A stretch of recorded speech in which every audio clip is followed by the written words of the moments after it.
make change. Speaking of which, you ran for city council. Yeah, I lost. So good people, hey, I'm so did great people lose all the time. What was that like putting yourself in the arena and talking to voters? Did you get a better perspective of what issues actually matter to people? Okay, so a lot of it when I ran, I was very proud to run. I was the first non-binary person to run for city office in New York City, and I was super proud of that. And so many people, so there's 51 city council seats, and there was 300 something candidates in 2021 across the city, and nobody gave a shit except for in their district, except for our race. They're the drag queens. So all the fucking attention was on our race, which is fun. Thanks, Good Morning America. But it was also an incredible pressure to not fuck up. Right. You know what I mean? And I ran for, I don't know if I'll ever do it again, but I ran for office, and this is such a cliche thing to say, and every politician says it, but I truly mean it.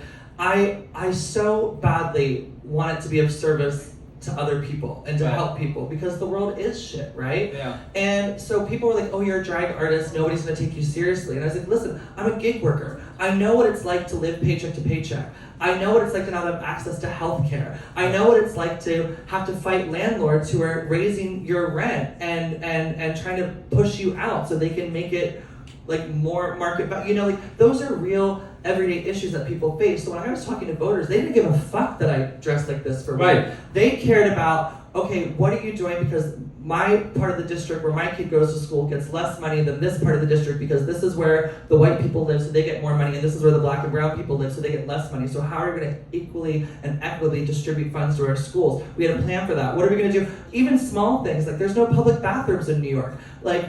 We should have public bathrooms. What can we do to get public bathrooms? How can we staff them? How can we fund them? You can take people who are formerly incarcerated, give them jobs to upkeep the bathrooms, pay them a living wage, give them city benefits because they're city employees, things like that. And we didn't end up winning the election, but with ranked choice voting, we came in second place and number one votes on election night, which is a huge fucking deal. And when people say sorry, I give really long answers. I love it. I'm so sorry. I talk so much. I'm sorry, people. Love to talk. But I read this thing. There was an article after the election, and it was oh, here's the campaigns that won, and then it said failed campaigns, and it had ours listed. And I was our campaign wasn't a failure. It wasn't a failure, and I'll tell you why. There's two specific stories of why our campaign wasn't a failure and why I'm so immensely proud of the work we did.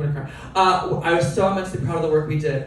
One is we were doing virtual filmmaking on Zoom, and there's this wonderful young man, Ryan, and he volunteered for us every Zoom phone bank, and he went in the little chat, and he was hey, I don't know if you give your number out because you're the candidate, but I'd really like to speak with you. And I was yeah, of course, you've been volunteering, here's my number, give me a call. And he called me and he was hey, I just want to let you know, I saw you on Good Morning America. Mm-hmm. And he was I tried to kill myself because my parents didn't accept that I'm trans, and they put me in conversion therapy, and then I saw someone who is queer running for office, and it gave me hope to not fucking die. Yeah. And I was okay, fuck, and then my mom was campaigning for me on election day, little Maggie.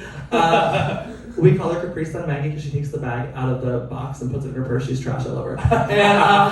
And she was campaigning for me on the street, and this mom, she gave this mom my campaign literature. And she was I really hope you vote for my kid. And this mom said to my mom, oh, we're 100% voting for them. We met them on the street 2 weeks ago, and when we got home, my 10-year-old came out as non-binary because it was the first time they met somebody who they identified with. So it matters that you ran. That's a fucking win. Yes, it is a win. That's a win, and that's why representation it does matter. It's it's a big fucking deal. Well, it's why I hope you do keep running for office. I know you said you want